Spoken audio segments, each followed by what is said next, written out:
people in the forums. Sure. Hi, everyone. Welcome. We're live from Los Angeles, live from Bulgaria. How are you? We are live, which is really important. These days, being live is pretty much everything. Yes, we were just talking about work from home and how it's very easy to roll out of bed and go straight to your computer and not have breakfast or do anything that resembles any kind of routine or healthy routine. So we hope you are all staying healthy and safe. If you're just joining us, please introduce yourself in the forums. Tell us who you are, tell us where you're from, and what kind of animation you do. And we'll be saying hi to you guys for the next few minutes. We're just going to wait till there's a few more people on the stream before we get started. So looks like we got Sam from Malaysia. Hello, Sam CF. And then Amy from Pennsylvania from Something's Awry. Awesome. Welcome. This is getting truly international now. Yes, very international, all over the time zones. And we got Caleb and Boris. Hello, Caleb, streaming from North Carolina. Welcome. Awesome. Great. It looks like we got a good mix of animators, some live action folks. And I do think that, what we'll be covering today applies to mostly applies to animation, but I think you'll also find some useful tips, especially in terms of project management and scheduling for live action. So I'm excited to get into all of that in a bit.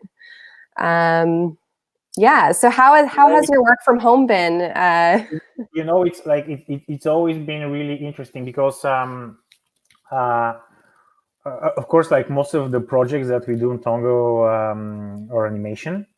But we also done live action stuff, like documentaries about Nat Geo, and it always fascinates me how you can translate things that work with animation into live action or vice versa. Because intrinsically we came from animation. We always this is what we've been doing for the last 10 years, and also experimenting with live action, but like our approach has always been very animation. Right. And I have found that sometimes actually this helps a lot. Do you find that you need to take a break from animation, or that you're doing live action to kind of just mix things up for yourself creatively? No, I think it's just the storytelling. Like I'll never get tired of animation. It's like but we try to be less focused on, we're a studio, like the technical part where a studio moves things from here to there and crunches tasks, and be more like we're storytellers. If our story needs real people, then we'll have to figure a way to have real people. And if our story needs animation, then we figure out animation. So it's like try to not really limit ourselves. I bet you guys are really good at storyboarding for live action. yeah, absolutely. Like that's how we sell our stuff. It's like, hey, like as an animation studio, we're really good at storyboarding. Yeah. But we also tend to storyboard stuff that later on the director will be looking like, okay, how are we gonna do this? Right. Because animators, they don't care. Yeah. Right, because you can just kind of let your imagination fly when you're storyboarding. You're like, I don't know if we're going to be able to get that kind of location. Or like you can do anything in animation. Do our budget? We don't have budget for that. Right, exactly. Like it's easy to draw, or not easy to draw, but it's easy to put it on paper. But when you actually have to pay for the insurance and the location permits, it gets a little trickier. Yeah, that part from the live action production is like something that really makes me love animation, Right. Like all the clearances and like all the paperwork and all the bureaucracy. It's like, oh my God, thanks God that I do animation most of my life. Right. You don't have to, especially for rescue heroes, because there's just so much action, and it's like, no, you'd have to have like stunt actors and stunt performers, all that stuff. Yeah, absolutely. You can imagine it's going to be I think a live action rescue heroes would be pretty cool. Well, it's going to be really expensive, Yeah, like, it would be very expensive. Volcanoes, it's like Well, in today's world, they'll just put them in the studio and set them up behind a green screen or in front of a green screen. So. But yeah, so welcome everyone. Thanks for joining us today. My name is Maddie Mindling. I am part of the community team at Tongal. Joining me today, all the way from Sofia, Bulgaria, is Animator Stani Milev of Chase a Cloud. Welcome, and thank you for taking the time to join us today. Hey, hi, Maddie. Thank you so much for having me. It's yes, thank you. You're making my days go different. So it's fresh air to do something. Yes, exactly. It's not all blurring together. Finally, there's something to be able to tell Monday from Tuesday to Wednesday. So yeah, we're both broadcasting from our respective homes. Me in Los Angeles, you in Bulgaria. So hopefully our internet connection doesn't drop out here. But we all know that the coronavirus is top of mind for everyone right now, and we hope you're all staying safe and healthy at home. The Tongal team's been working around the clock to secure more remote opportunities for our community and to develop more online programming such as this, so you guys can learn new skills or build on skills you already have and stay connected with each other during this time of social distancing. So if you're watching right now, we encourage you to introduce yourself in the comment section, say hello, tell us where you're from, what type of animation you do, if any, or what kind of work you do. Today we're going to be talking about workflow and staying agile during an animation project, but I think if you guys are doing live action, you'll find a lot of things that are transferable. If you have questions throughout, please ask them. That's what we're here to do. We're here to answer your questions, and we'll be checking the forums periodically. This is our first in a series of live streams. This Thursday, we'll be talking to Something's Awry about how they've built an independent animation studio from home. But today, we're going to be talking about project management, outsourcing, streamlining your animation workflow using a real-life case study and massive undertaking and recent project that you and your team worked on, Stani, over the last year, which is the kids' animated series Rescue Heroes from Mattel. As I mentioned, this project was a massive undertaking for you guys, and we're going to talk about how you managed the process throughout and really innovated how you work. But first, let's get to know you a little bit first. Yeah, sure. So first, I want to ask you, when did you first realize you wanted to become an animator? I don't know if I have realized that yet. It just happened.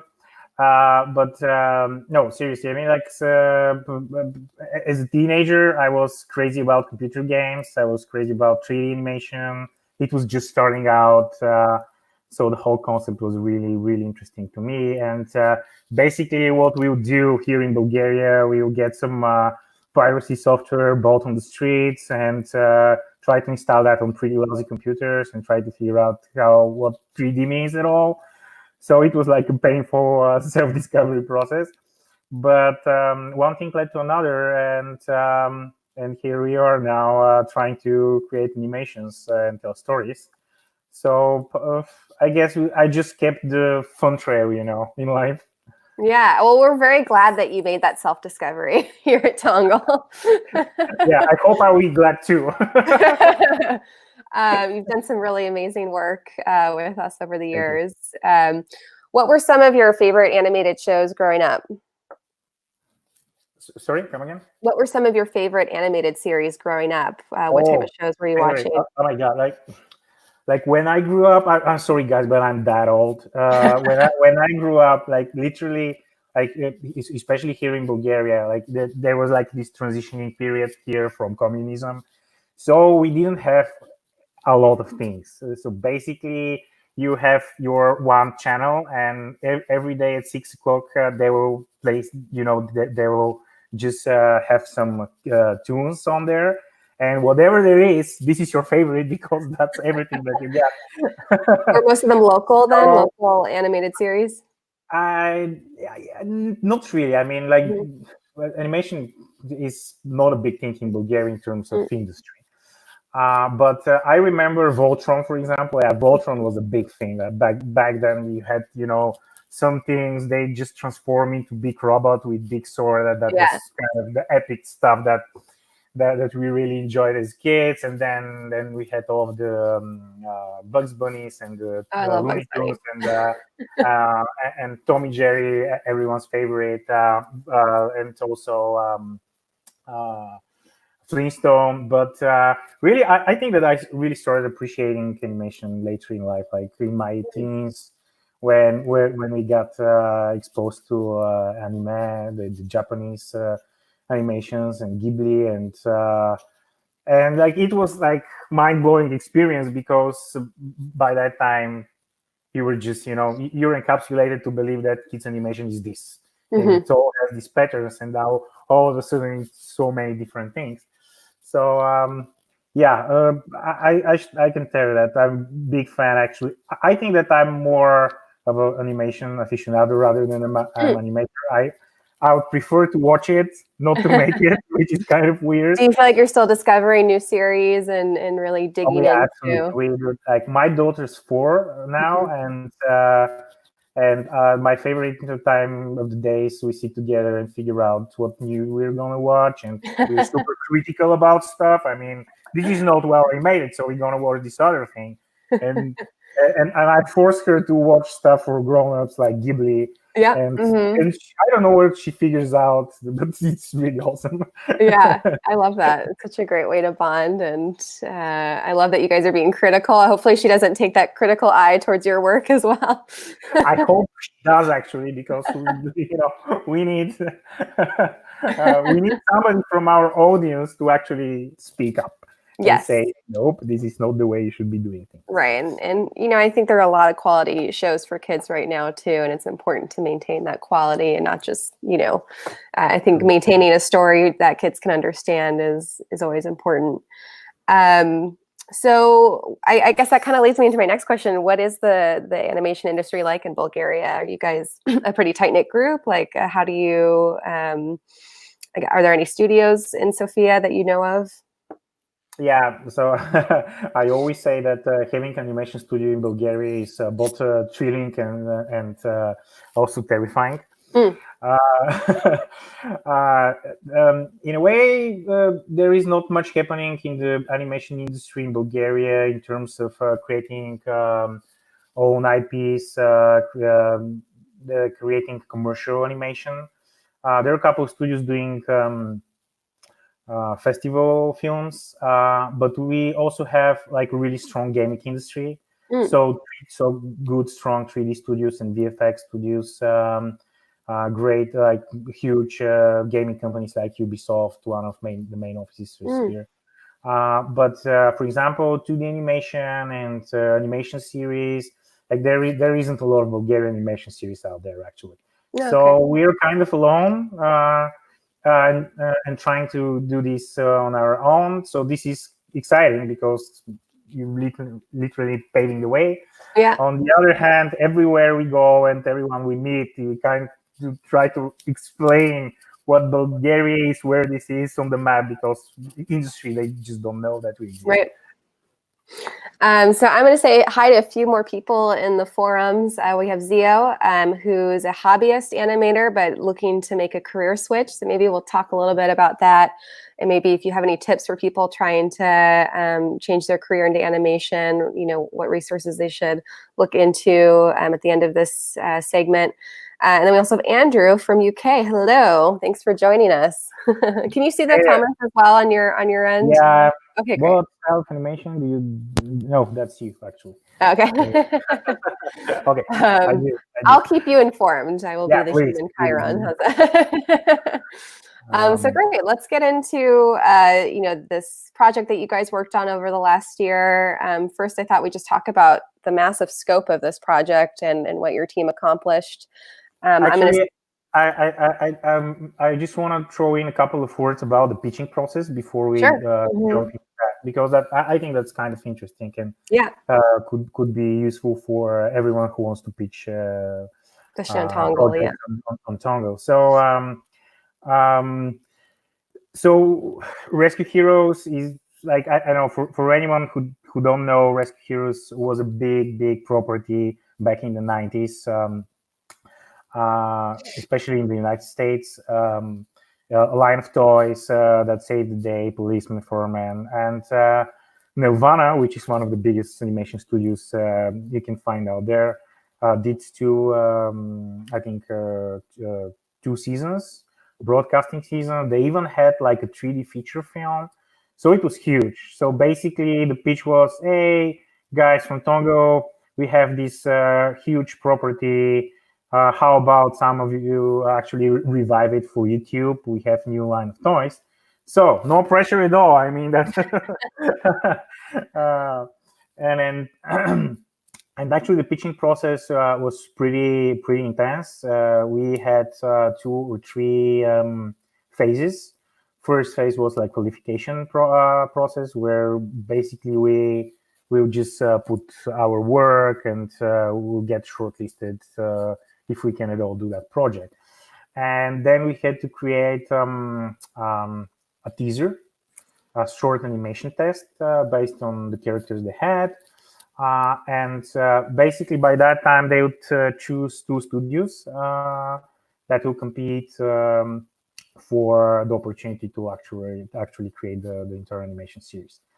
And something interesting that we did back then, and I believe kind of helped us get the project, was so we knew that from the forums, we knew that Mattel, that Fisher-Price, they weren't sure if they wanted 3D or 2D. So they will just pick a 2D company and they will pick a 3D company, and each of us will have to do a teaser, and then they will have this teaser and they will play it in their playroom, which is like a room in Mattel's office that's full of kids, and they will watch and they'll play and they'll just, they'll ask them how they feel about certain things. So it's pretty much not even like an executive decision. So your fate was in the hands of these children. Yeah, absolutely. Which is actually, to be honest, I prefer that versus being the fate of your audience, seasoned executive producer who have their own mindset about things. Right. So basically, we knew it's 2D versus 3D, and we were doing the 2D. Mm-hmm. So what we did back then, we sat down and figured out a small script about the teaser, and we came up with all the crazy scenes that we knew that we can do in 2D, but anyone in 3D will be really struggling to do. So basically, we were like, let's figure out what unique we can do in 2D that the 3D guys won't replicate. So whatever the 3D guys will do, they will do something different, because of course you can do the same if you're a 3D guy, right?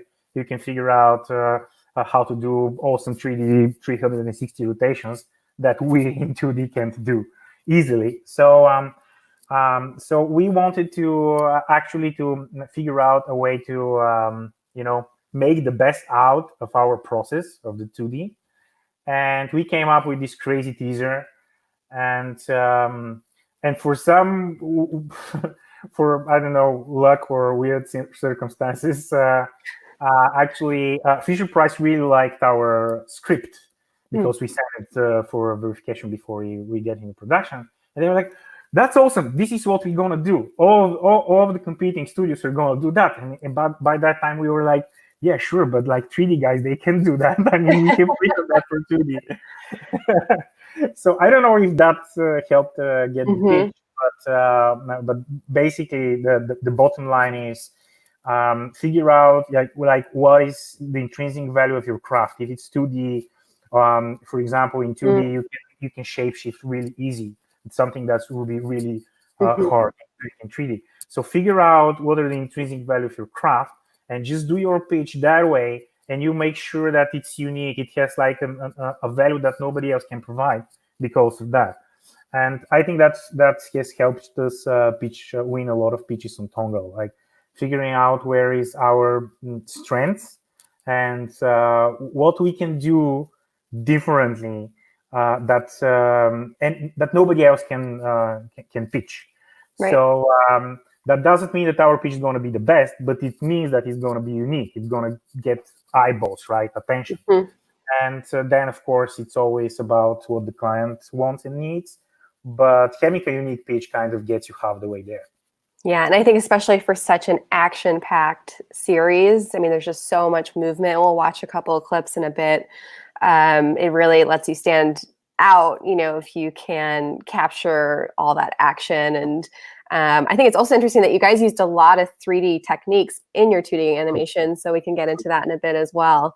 So I think it has a 3D look to it in certain ways. So yeah, that's wonderful. Thank you for that advice. I think hopefully our animators will run with that. So yeah, let's get into project scope and just kind of talk about how much work you guys did over that 11-month period, and all the various elements that had to come together in order to make this series.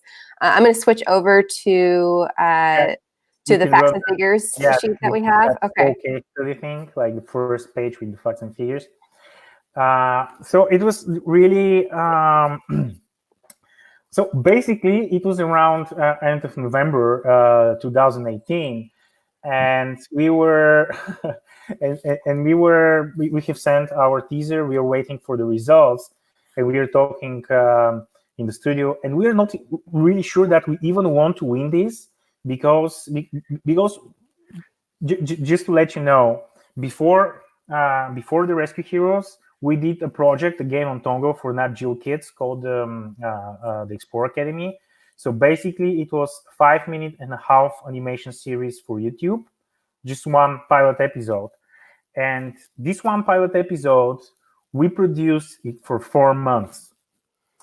And so when we get into the Rescue Heroes project, we knew that we can produce one episode 5.5 minutes long for 4 months. But the pitch was, the project was, you have to produce 7 episodes in 4 months, meaning that we had to find somehow a way to work 7 times faster compared to that previous project. So no sleep. Sleep is out of the question. But it's if you don't sleep, let's say that you can work twice faster and you get to do 7 times faster. So our math didn't add up. And honestly, my first impression to that project was, oh my god, this is impossible. This literally, it can't be done. Mm-hmm. And then when we got greenlit by it was like, okay, but Fisher Price really liked what you did, guys, and they're greenlighting the project, and it will be 12 episodes, and it will be 8 months. And you were like, oh, gee. I mean, now we had to do 77 minutes of animation. Okay, it's not 77, actually, because after that, they ordered 2 more episodes. And by the end of the project, we started... So we started somewhere in December and wrapped up around the beginning of November last year. So it's 11 months, and we had to do 77 minutes of animation. So this is like a huge endeavor. There is nothing remotely close to that we have done before. And I also know that this is one of the biggest projects on Tongal too. So it was like animation thing, a lot of episodes, like nobody knew what they're doing. Right. Really good. We were really starting on the right foot there. Right. So this is what we're seeing here are some facts and figures from the production. We did 77 minutes for 11 months. And that included the pre-production because we didn't have designated pre-production time. We had to figure out how to do things on the go. Also, to get things more interesting, after the first 3 months, we had to release a new episode every 2 weeks because of the YouTube rollout strategy that Fisher Price had. So basically, from April on, we will have 2 episodes. We will have to finalize and deliver 2 episodes in each month. Which meant that at some point we had around more than 6 episodes in the pipeline, and happening at once, to being developed. Happening at once, like different stages of production, but just simultaneously happening out there. How big is your team, by the way? How big is? So when we started the team, we were 7 people when we started this project, and we ramped up to 30 people by the end of December. So when we started the actual production, we were 30 people. Oh, wow. So you like tripled or quadrupled it. Yeah, and we had to figure out where to find those people. And when we find them, we had to figure out how to make them work together. Right. And also we had to figure out how to do series. And this has to be done all simultaneously. So yeah, those were really, really fun times. Just to give you a good example, it feels like you're in quarantine because of coronavirus, but it's like so you've been training for this for several. You don't go out. You don't go out unless for shopping. But no, I mean even not for food. I mean you just get food. Someone just leaves it under the door. Absolutely. So basically it was like being in quarantine. Right. Yeah, joke aside. Another thing that was kind of tricky was that they had 8 main characters, and that's a lot of main characters, especially for 5 minutes and a half. You had to balance, and because we're at the end of the day we're promoting toy line, we had to balance out all the like each of these characters needed to have like similar screen time. So it's not about let's have an episode for those 3 guys, right? You always had to have everyone in the episode. So it was like really tricky in terms of animation. It was really tricky in terms of direction. Okay, so just to make things more interesting, we decided that all right, what is it? This is an action. So first of all, this is a property that will be on YouTube. So it's very important for this to catch your eye straight from the beginning. Also, we have only 5 minutes and a half to tell a story. So you need things to move really dynamically, right? So if you guys watch a lot of Cartoon Network, you know that these days, like cartoons, they're super intense, like a lot of dynamic pacing, literally no resting time. So we started thinking that direction. Okay, 5 minutes and a half, we have to fill them with a lot of action. Let's think more action to make it interesting, to start action from the start, so that children get their interest and they want to watch the entire episode, because in YouTube it's like really easy to churn if things are not moving quick enough. So we ended up having around 120 shots per episode, which is crazy. I don't know why we did that. I mean, I think we could have easily went for 90 and it would still be like really, really legit storytelling. But for some crazy reason, we went all heads in and did over 1,500 shots. And as you fellow animators know, like each shot, this is like it's like their small universe. So the more shots you have, it's just gets more and more complicated to deal with. Another tricky thing was the backgrounds, because all our heroes, every episode they needed to go on a different place around the world and save the day. So and Fisher-Price were really clear on they wanted things to be authentic. So if we are in Costa Rica jungle, it gotta be a Costa Rica jungle.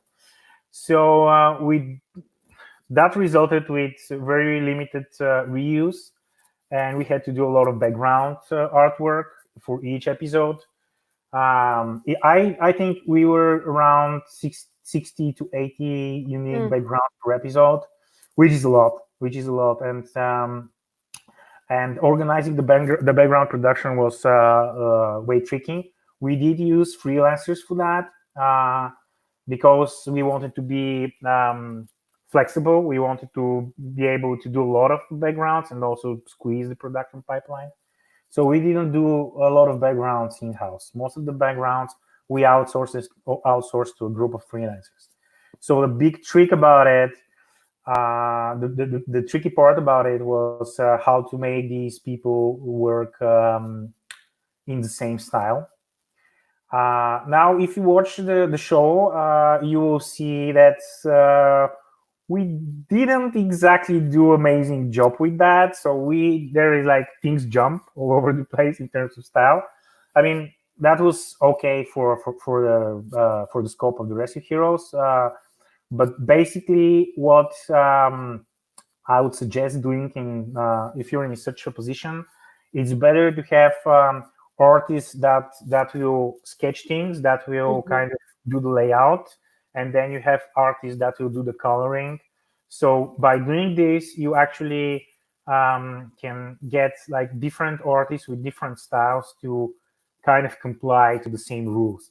We also created a big document that we explained like how we are approaching the style. For example, how thick your line should be on the foreground. You don't have line in the background. Your line need to be like 3 points thick on the plane where the heroes are gonna be.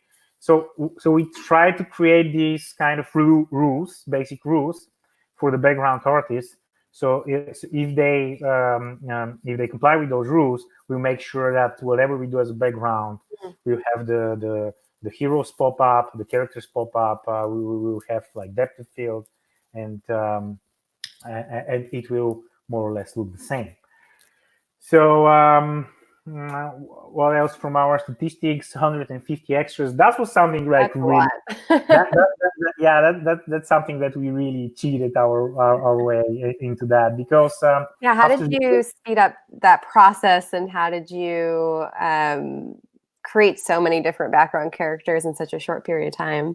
Yeah, so it was funny because after the first episode, Fisher Price said something like, "Hey guys, you're doing a great job. We really love that, but they need to save more people. I mean, they're in South Africa and there is this earthquake, so they need to save like hundreds and thousands of people." And we were like, "Yeah, I know where you're going with that, but it's not going to happen." I like that idea, but in reality, so I think you made the joke earlier too that in reality the rescue heroes only saved like 3 people. Exactly. So yeah, in reality, rescue heroes only saved 3 people in their entire course of the series. Basically, what we did, we created 3 generic rigs in Toon Boom Harmony. I didn't mention, but our animation pipeline for the series was Toon Boom Harmony. So basically, our main characters will be rigged in Harmony, and will be animated there. And only the most extreme angles will be animated, and you always want to make sure that these extreme angles only take like a small percentage, like probably like no more than 5% of your episode should have extreme angles that cannot be replicated with the rig. So it's really important to have something that we did that we didn't do at the beginning, and was something and we should have, was we didn't have a dedicated person in the team who should have been familiar with the rigs and what they can do. So whenever we do the direction, we should know like, okay, this can be done with the rigs, this can be done with the rig. Later on, we had such a person on board, and it eased our production process immensely, because we will so basically we will outsource all the animation to another animation studio. We work with 2 animation studios, one in South Africa and one in Poland. They are both of these studios had animators. They had animation pipeline for Toon Boom Harmony. So so basically they will do all the 2D animation for us. And just to get back on the extras, so we did 3 generic rigs, a male, a female, and a kid. And what we will do, we will change the color of the clothes, we will change the color of the skin, probably like some facial features and maybe hair, just to make them look a little bit different. So if you go ahead and look the episodes, you see that a lot of these guys share They're a lot all of features. related in some way. So we basically changed what could be easily changed in in Toon Boom to make sure that you have a lot of extras. So you seem to have a lot of people, but actually you don't create a lot of rigs, because otherwise our cost would have skyrocketed if we had to prepare a lot of extras for each particular episode. Something else, by the way, that's not here and was like really interesting in the process was the casting of the voiceovers. Yes. So we had these 8 main characters, and each of these characters originates from a different country. So, for example, our firefighter was from Colombia. Our medic guy was from Korea, from South Korea. Our the policewoman, she was from Nigeria. So basically all over the world. And Fisher Price came to us and said, okay, we want these people, like these voiceovers, these characters, to have unique, authentic accent. So they need to speak great English, because it's a preschooler, upper preschooler show. It gotta be really good English, but with authentic accent. And we also would like these people to actually be actors from the country they represent. Which was like, okay, that's basically meant we have to find 8 different people from 8 different countries, make sure that they speak great English, and they can. I feel like this is an episode of Chopped where they only give you like 3 ingredients and you have to make like a masterpiece of a meal. It's like, but yeah. So I tell you, that was probably one of the hardest things that I have done in my entire professional career. Wow. I can write a book about the casting of the Rescue Heroes. It was really, really hard, because usually what you do, you reach out to a casting agency and say, I need these people, right? But if you do that, let's say in LA, maybe you can find 50% of the people, because LA is this spot with a lot of diverse, different nationalities. But you still need to find the rest 50%.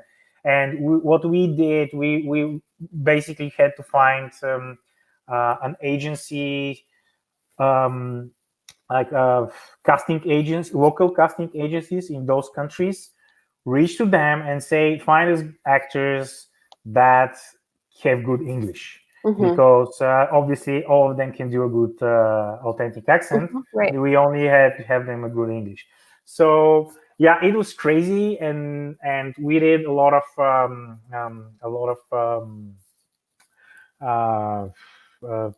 casting, and we did a lot of reviews, and we also hired people that didn't work well, and we had to recast.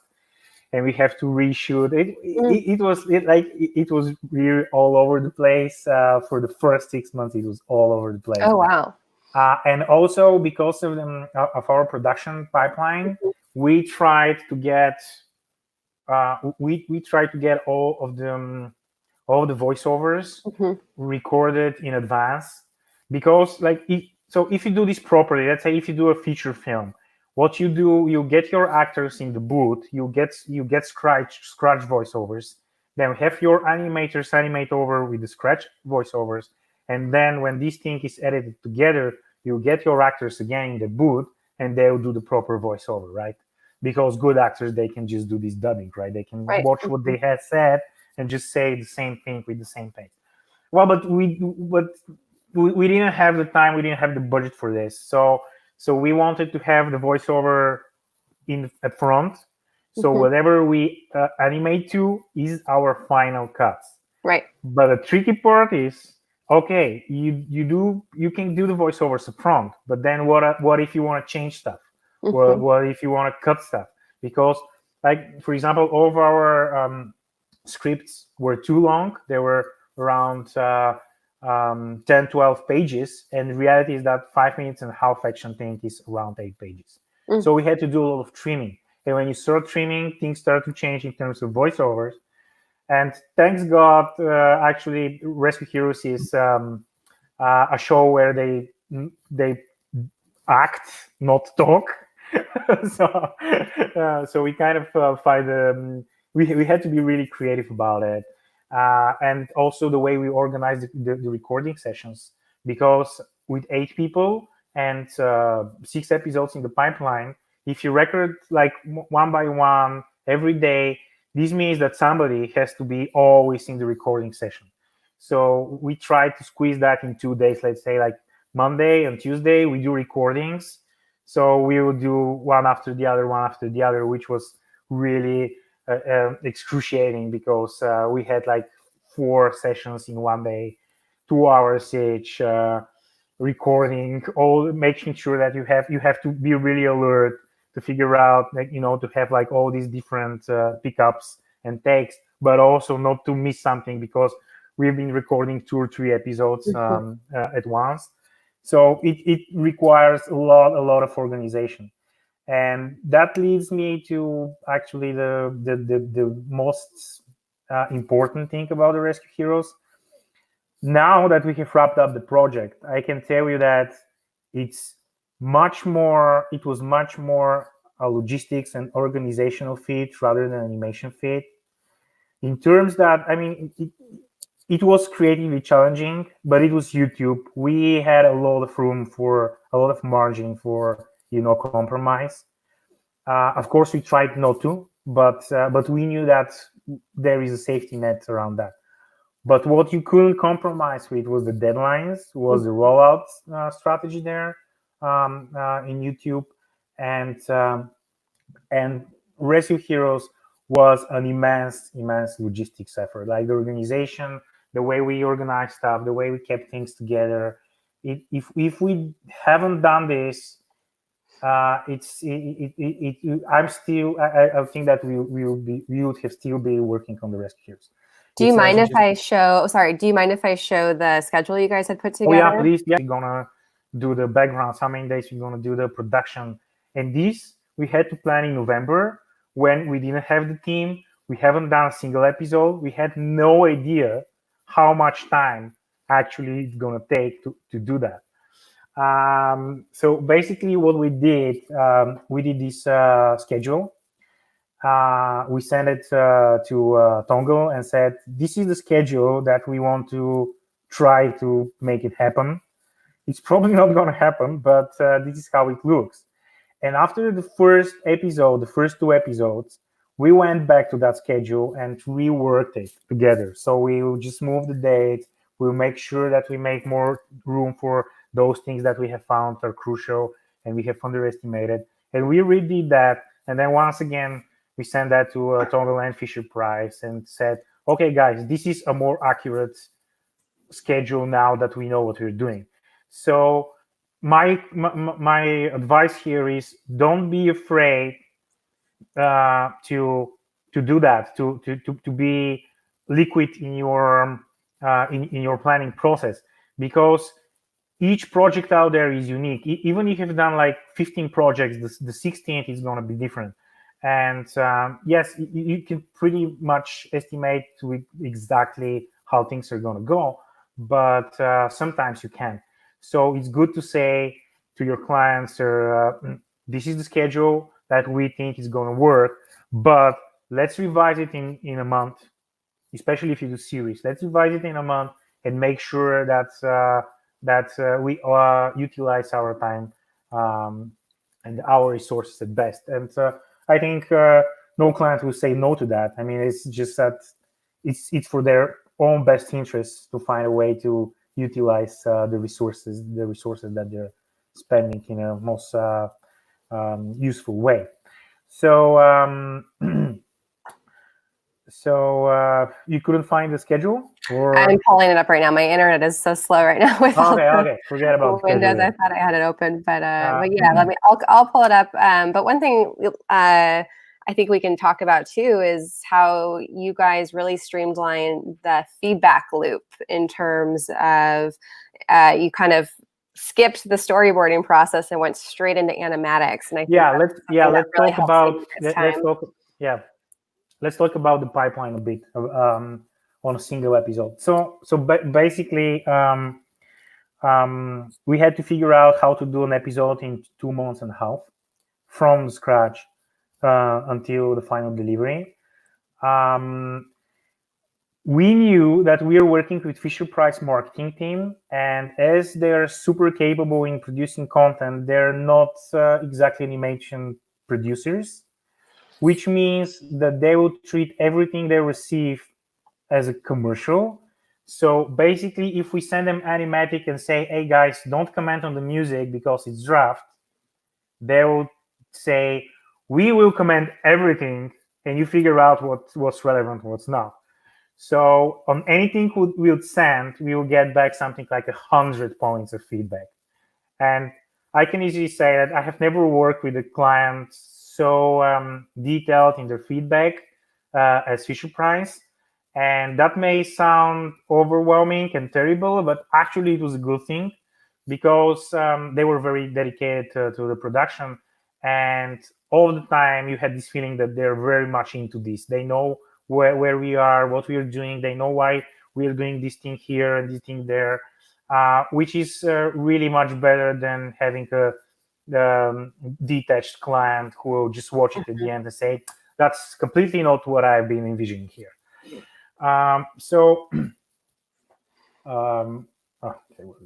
I did find the schedule, by the way, while you're talking, but I also have the animatic. Okay, great. If you prefer to watch the animatic, we can do that first if you want. So yeah, let's talk a little bit about the schedule and the pipeline, and then we can see the animatic. So we decided the first thing that we had to figure out a lot of innovative ways to shortcut our way to production to do things faster and get to the end results faster. So one of the things that we did, we decided to omit entirely storyboarding and we jumped straight into animatic.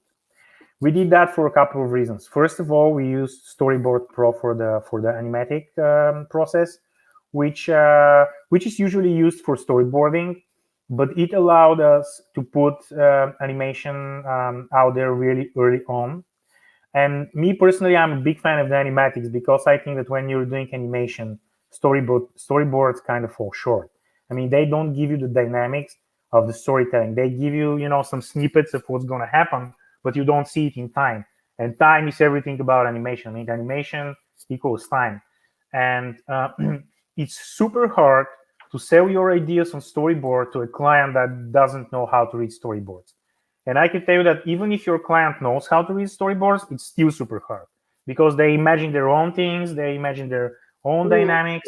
So we went ahead and said, let's make sure that whatever we send to the client, whatever we say to Fisher-Price, this is something that they watch and they'll get it. I mean, they'll get how many shots there are, how fast it's moving, what the voiceover is saying, what the music is, what the sound effects is, which is kind of crazy. But I think that it worked miracles for us. I'm sure it saves you a lot of grief later on, having them be able to have this like tangible thing to give feedback to. Exactly, and it provides it tightens the room for imagination where they will fill in the gaps. It's like they see what it is going to be like at the end of the day. I mean, okay, with better animation and with better graphics, but this is it. This is your story. This is how it goes. So I don't know if you have heard of agile development. IT companies does a lot of agile development. Basically, it's a simple concept that says something like we have sprints. We're gonna do our entire project for, let's say, a week, and we'll start from zero on Monday, and on Friday we're gonna deliver a finished product. Of course, for 5 days it's gonna look really ugly. It's gonna be like a lot of boxes and triangles, and a lot of things will not be polished, but you have the entire product. So we decided to kind of try to adopt that for our own purposes. And what we did, basically in 2 weeks, we would create the whole animatic from scratch. We call it a rough board because it's not even like an animatic. It's like something really rough and dirty. But with voiceovers, with sound effects, with a mock-up sound effects track, with all the transitions and all the shots. So it's like a video. You watch it and you can get what the story is going to be about. And this is what we're going to send to Mattel, to Rescue here, to Fisher Price. And then they're going to get some comments back. This is too fast. We want to stay more here. Or this is not clear enough. Let's explain that a bit more. Or this is too slow. Let's get more action. We want to see more of. And also remember that we are selling toys, right? And a lot of comments will be, "This is great, guys, but we want to insert our fire truck here more. Can you figure out a way to fire truck to expand and see them in action, or we want this flying QRV thing?" So we had to figure out how to implement their marketing goals within the storytelling. So this helped. So after they got back their feedback, we will make another iteration, and we will make another iteration. We made like 3 iterations before we went into production.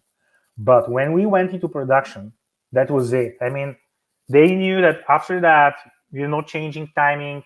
We are not changing. We are not adding or removing scenes. Like, this is it. Meaning that we basically locked down an episode after the first 3 weeks. It will be locked down, and everybody knows what they have to do. And now we only have to make it beautiful. And this has eased our process a lot. We managed to train them to give a lot of feedback in the beginning, and with the progression of the production, they will focus more on the details, and they won't comment on the bigger picture, which is kind of the essential way to do animation. Everything, I mean, discuss the story early on, and when you are in production, discuss only in colors or trees or whatever small nitpicking thing you need to improve out there. So you guys broke down every episode week over week, and I just want to like give people the scale of your schedule here. I'm gonna like zoom out because I think it's so incredible just how detailed this document actually is. It's gonna look a little crazy, but you can see how, to the left-hand side here, how every episode is plotted out and that you have it on a rolling schedule. And somewhere in between here is where you're working on those 6 episodes at once. I'll go back in. So let me tell you that every time, every time I had to do some changes in the schedule, it will take me 2 hours to update that document. Literally. You needed a full-time staff member just to manage this. So like my take on that is Google spreadsheet is not the best way to do it.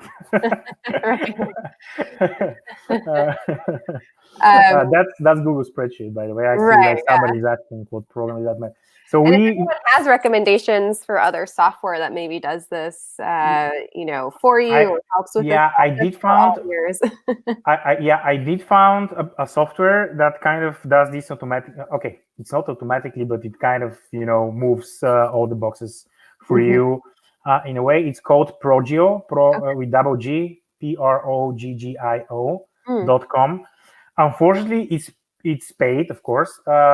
It's not that expensive. I think that for big projects, it's worth having it because it will also allow you to assign tasks to people, manage things. But you can do like these waterfall charts in Progio way better than Google Spreadsheet. Well, back then, Progio was just, some thought of some developer. So we had to use Google Docs. I know that Microsoft have something. Microsoft Project is something that works with well with that. Haven't used it myself.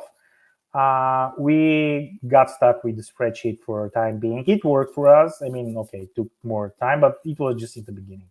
After that, we'll just print that and have like entire entire wall in the studio covered with the schedule. So every time somebody wants to go to dentist, they would just go to that wall and start like, okay, that's it. In 3 months, I can go to dentist. Oh, okay. So let's get into a little bit about how you improved the production value of each of the shots using some 3D techniques. I know we talked a little bit about, how in the pitching phase you had really leaned into all the capabilities of 2D, but I think it'd be interesting to talk about just, how this sped up your process a little bit, but also allowed you to, to create more dynamic scenes within a shorter period of time. Yeah.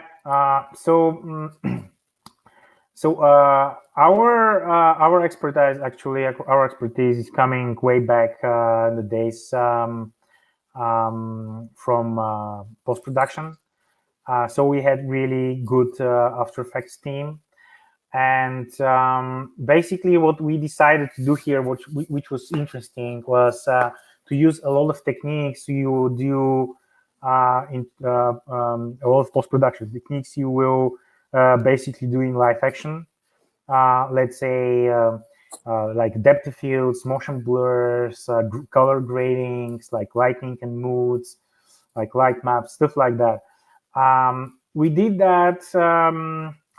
You may think that we did that because it looks nice, but truth is that we did that because it helped us speed up the process immensely. Because think about it for a second. Like in that shot that we're looking right now, and I really wish that I got this shot without all the post production to see how ugly it is actually. but for example, here you have the depth of field, like which means that you don't have to care a lot about the details in your background, and we'll do that a lot, especially when we're directing the shots. We are thinking about how to utilize those techniques so we can ease our background production, where we can ease our quality control, because quality control is also a big thing in that production. Making sure that you find every little small bug in 77 minutes of animation is a crazy and tedious process. So basically, when we put all the lights and we put all the motion blurs and all the doffs over there, it's just it looks good, and it's way less work than if we have to, hand draw all these elements. Yeah, there's something kind of cinematic looking about this shot. I love the lens, like the lens flares that a DP would kill for this kind of. Yeah, and we went crazy with those because we're animators. We don't care of physics, So right, like coming from all directions doesn't matter. Absolutely, we didn't care a lot about that. So, by the way, that's how we pitched the project. We said we want to achieve this cinematic look and feel, even though it's 2D animation. So another thing that we did to speed up our process was the use of 3D. So right now here, in that shot, there are only very few 2D elements. So there is a guy hanging on the rope at the bottom of the screen. That's 2D. There is a woman in the flying suit. That's the character is 2D, but the flying suit is 3D. Everything else in that scene is 3D. So what we did, we basically decided for all of our gadgets and vehicles to be 3D. So we modeled that. We in 3D software, we textured that and baked the textures within. And then what we did, we actually will render whatever look we need, and we'll treat the 3D as 2D. I know it sounds counternatural, but we will not put the 3D model in the software. We will render the 2D rendering, and that's what we're gonna use in the animation. And that helped us achieve more fluent, to fuse better the 3D with the 2D. I mean, if you look at the animation, you can still tell what's 3D and 2D, but but they fuse really well together in that style. And that helped us a lot because as animators, you know how tedious it will be if you have to rotate this truck like 360. It's going to be crazy. And once you have the truck in 3D, you can do all these crazy shots. So basically, we will have a lot of shots that will be just 3D, like the fire truck coming in and just getting the ladder and starting spraying a lot of water hoses. And this will be like we'll animate this in 3D, and we'll have the cool 360 rotations and all the nice stuff that only 3D guys get. So so we'll have that, which brought a lot of more production value on board and also helped us speed up the process entirely. We didn't render any lightning, like ray tracing. We didn't do that. All of our renderings were done on one machine, and like all the renderings were less than a minute or 2 minutes because it was basic texture and basic rendering with nothing extra over that. Everything extra was added in After Effects. So all these post-production techniques, this is all After Effects.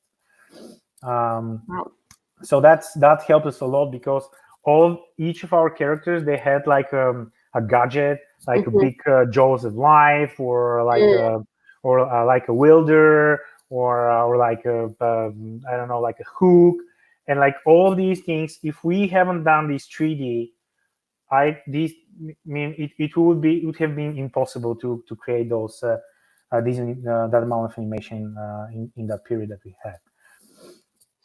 That's awesome. Someone just gave you a shout out for the schedule, Carmine, for showing that. So I think that was really helpful.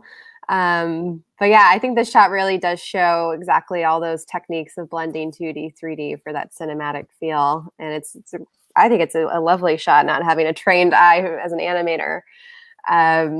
Well, the last thing I want to touch on before we close things By the way, sorry. Sorry. Something else I want to mention here. Oh, sure. One of our biggest challenges, and I don't think that I think that we could have, or probably if we do another series, we'll do a better job. One of our biggest challenges were to maintain the quality of the shots across the entire episode and across the entire series, because it's super easy to make a couple of really good looking shots. But then it's also super easy to get some ugly shots that just you don't know how to fix. They just don't work, and you don't have the resources or the time to fix. So it's really hard. It's really hard to make sure. Like for me, like probably the biggest struggle is how to organize things in a way that you make sure that there is this minimum, this quality level, this borderline that nobody crosses, and like. On average, those shots are really amazing because, of course, you have 10% really good shots, 10% really ugly shots, and probably like 70% of just ordinary shots. But and you have to balance these out well throughout your storytelling, because not everything can be so beautiful, right? I mean, you also have a lot of just talking heads or storytelling things that are not so nice to watch, and you can post-produce into something marvelous. So yeah, when you do something like that in the beginning, think about how you're gonna maintain the quality throughout your work. You have your artists will get tired. Your artists will leave, for example, they'll get sick. So if you have a really good background artist and he gets sick or she gets sick, right? And then the other artists got to kick in and fill in their shoes, but they're not that good. And that next episode is kind of just drops, right? So you have to figure out how to mitigate those. And it's really crazy when you juggle 50 people. Yeah, it seems like you had that challenge with outsourcing and just finding ways to make the two studios that you're outsourcing to have a similar look and feel. What is, I guess, one of your strategies for helping maintain that consistency across the board? Do you come out with almost like a brand Bible or a series Bible that helps maintain that across all the different studios who are working on this? Yeah, that's how we should have done it. But the only problem is that we didn't have time to prep a Bible. Okay. And so we didn't have a Bible, and that was like a big challenge for us. So first thing, you gotta find a really good studio. I mean, yeah, it's of course it's a budget. It very often it's a budget thing. What can you afford? Because really good studios are expensive. But you have to find someone who's experienced and who has done something like that, because you're not just buying, like when you're outsourcing, it's you're not just buying the brute force, right? What's more valuable, you're buying out their experience that they're going to bring on board. They'll come and say, you know what, like the way you're doing this is just terrible, let's just do it like this is much smarter. So I think that this is quite important when you do something like that. Find a studio that knows, that have been there, and that can bring their own experience on board and help you set up a better pipeline. In that sense, we've been lucky. We found really great studios that were really experienced, and they helped us a lot into Yeah. Looks like our internet cut out a little bit. Let's see if Stani picks back up here. Okay, well, we'll wait to see if Stani is able to, if his internet comes back on. But for now, I just want to tell you guys that, if you are looking for remote creative opportunities at this time, we have a number on our site right now at, Tongal.com. I'll show you our open projects page here in just a second. So yeah, if you log on to our site, you'll see we have a number of opportunities, and we are working really hard to get you guys more work that you can do from home at this time. So, please check it out. Let us know if you have any questions. You can always email me at info@tongal.com if you have any questions about projects, or you can write to our producers in the project forums. I do know that Stani wanted to answer your questions even after this live stream. So if you watch this after it's been recorded and you have some questions for him, you can reach out to him at the contact information below, right there. He's happy to answer your questions. You can become his friend on LinkedIn. He wants to, share everything that he learned as much as possible with our animation community and with the animation community at large. So please. Oh, it looks like Stani is on. Let me add you to the stream. Hi, we lost you for a second. Sorry for that. My internet died out. I'm on mobile. Welcome now. back. It seems to be working. Yeah, no, honestly, miracles of modern technology. An hour into this, I'm okay with that. Yeah, I mean, like I did said a lot of things, so I feel that it's already overwhelming in terms of information. Yeah. Should we have some questions? I don't know. Yeah, maybe let's open it up to Q&A real fast. See if anyone has any questions for you. I was sharing your contact information. I'll go ahead and keep that up because I know you. Oh yeah, sure. If anyone wants to get in touch, go ahead. Write me emails. It's a little bit like, ironically, it's like a busy time for us right now. Yeah. But I'll make sure I'll answer to everyone, and I really want to get to know people from the Tongal community, because sometimes you just sit in Sofia and pitch stuff and you work on stuff and you feel like you're alone, which is not the case.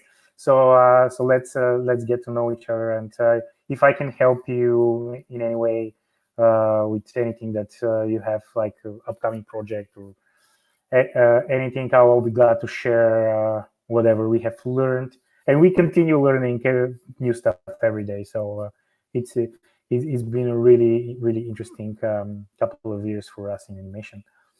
So and also live action. I'm really curious about live action, and I'm really curious about mixing animation and live action. I don't think this is it has not been done a lot, and I kind of see an opportunity about that. And now with the advancement of technology, I think we'll see more of these, fusions between styles. As for example, one of my favorites was last year's Spider-Man in the Spider-Verse. I mean, like this was a masterpiece in terms of how they fused all these different techniques and different visual looks into one video. Like, you watch this film and you think like, why haven't we done that? So I mean, like, why we had to wait so much time to see something like that together? It's like, this was like really awesome. I think that we'll see more of it, by the way. I think that 3D and 2D will be fusing together more, and we'll see more of these fusions, and I can't wait to see what they will come up with. Yeah, and I think especially as you're looking to outsource things as well, it's always good to reach out to Stani to see, how you can help, and if you specialize in, creating backgrounds or character designs, maybe there's some way that you guys can work together. Amy Theron from Something's Awry just asked if we had shared the animatic yet. We have not. I can either play it real fast or we can share it, I guess, in the YouTube. It's up to you, Stani. Do you think we can share a link to it? Yeah, please do, because if we'll share a link to that. It's not gonna play smoothly. So yeah, I'm a little worried about the connection right now. But you see how terrible our animatics were. But yeah, we'll definitely share that out in the descriptions for Facebook and YouTube. Make sure that you also share the link to the final episode, because they have to see how amazing it turned to be at the end. Yeah.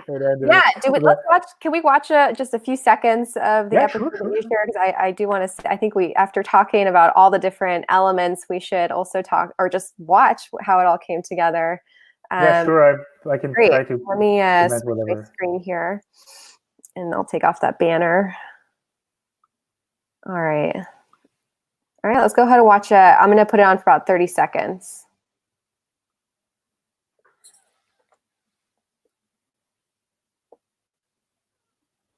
So that's not the animatic. That's the final version of the animation. Right. This is not the animatic. Yeah, the other link is the animatic.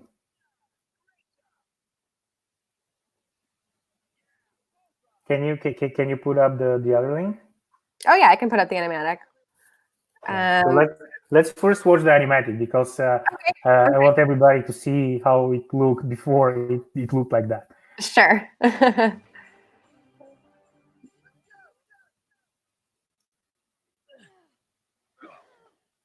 Couple of differences, huh? All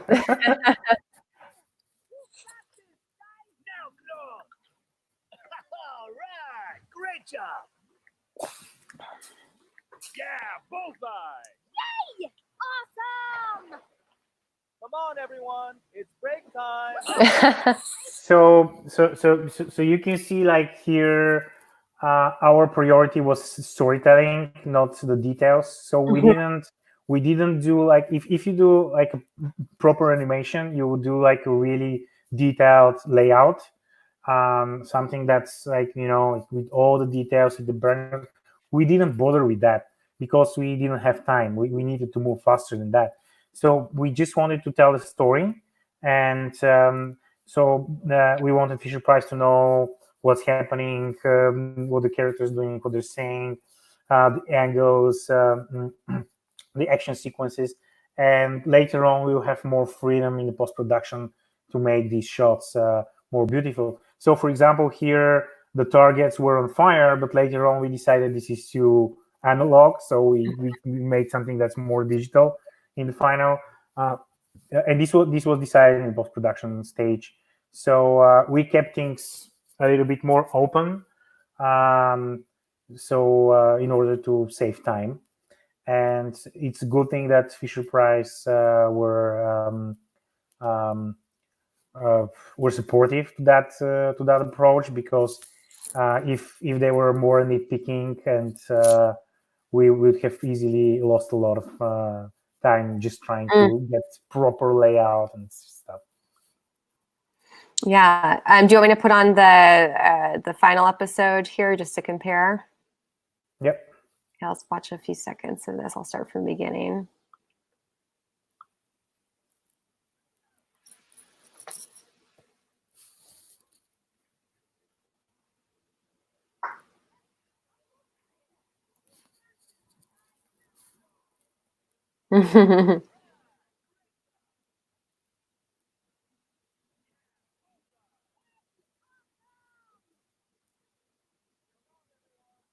So you can see, like, we use a lot of lighting, a lot of these I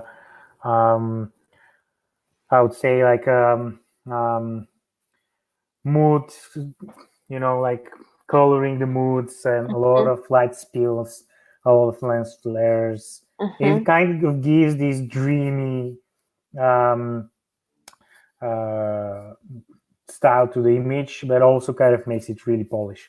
Yeah, you have almost like 3-point lighting on each of these characters. It really helps define their faces. But yeah, but also, for example, if you take a look, that like they have their shadows baked in. So what we won't do like a dynamic shadows on the characters, because that will take a lot of time to do, and we didn't want to do that. So, but it's not something that bothers your eye. I mean, you don't notice that because you have all these lights coming up and all these colors and these moody grades. So it's not something that your mind actually misses. And I think this was like a smart decision on our end, because, for example, for the Explorer Academy, we did dynamic shadowing, and we had it took us just 2 weeks. We just did that. We just did the shadowing, because basically you have all the animation done, and then you have to draw this shadow layer, and then you have to compose it, and it was like so much work. Right. And if you guys have watched the Klaus this winter, Klaus is Spa Studios feature film on Netflix about how the original story of Santa Claus, or how they created. And this is like really, really crazy good 2D animation. They did some really, they stretched their pipeline into some crazy techniques in order to achieve realistic lighting, to a point where it looks more 3D than 2D, which brings me again to the topic that 3D or 2D will fuse in a way, and like all the softwares and all the techniques are kind of leading that down that road. So awesome. I don't know, anything else? To your binge watching list, everyone, for Netflix. And yeah, Klaus, if you haven't, go ahead. It's on Netflix. You have the time now. Watch Klaus, and then go on the internet and search how Klaus was made. There were some really good articles about the process. It's crazy process. I wouldn't do it. I mean, that sounds just too much work, but it's really interesting to see how they innovated the way they did their own 2D animation. Yeah. And if you want to watch more Rescue Heroes, you can also go on YouTube and on the Mattel channel and watch all 14 episodes there. I don't know, have all them been released? Yeah, like the 2D animation there is ours. They also have like a lot of stop motion stuff that they're doing. So the 2D animation is like 14 episodes. Awesome. Well, one last question I have for you, Stani, is, looking back at everything you and your team accomplished, what have you learned about yourself as an animator, director, and producer during this process? That it's way more hard to die out of exhaustion than you think. No, just kidding. Well, awesome. I'm going to put your contact information one more time at the bottom, so if anyone wants to reach out to you, they are welcome to. Thank you, everyone, for joining us. You're welcome. Thank you, Stani. Really appreciate it. Thank you for getting something different into my daily routine. You're welcome. You're very welcome. Everyone, stay safe. We are blessed to have a profession that doesn't require us to go out of the home. Yep. Some say it's blessing, some say it's curse, but thankfully we can stay at home and draw stuff and just continue to do our work. And or if you don't have an active project, now is a great time to get back to those ideas, to those character designs you always wanted to do. And I'm personally, I was kind of looking with hope to that quarantine to be able to sit down and work more on our own ideas or our own IPs, projects that we want to realize out there, because you're always so busy to work on somebody else's project that there is never a time for your own ideas. So now seems like a really great time to just do that. Crack open those projects that have been collecting dust on the shelf. Exactly. All right, Stani, thank you so much. Have a good night and hope to talk to you again soon. Yeah, thank you guys for having me. Have a great day there, night, wherever you are. I'll have night myself. Yes. So yeah, again, stay safe and thanks. Thank you. Bye. Bye.